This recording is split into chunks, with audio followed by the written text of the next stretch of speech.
The civil authorities have issued a nuclear power plant warning for Fairbanks, North Star, Alaska, Yukon, Alaska, and Denali, Alaska, beginning at 1:52 on Saturday, December 28 and ending at 1:52 on Sunday, December 29.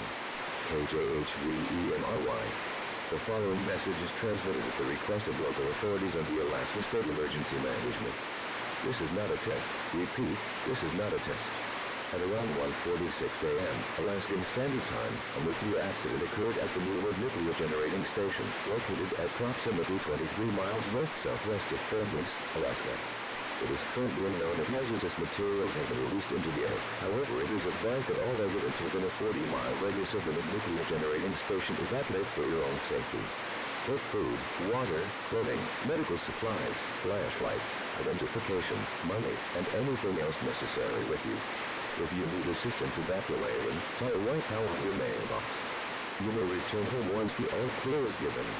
Repeating, a nuclear accident has occurred at the Newark Nuclear Generating Station, located 23 miles west-southwest of Fairbanks, Alaska.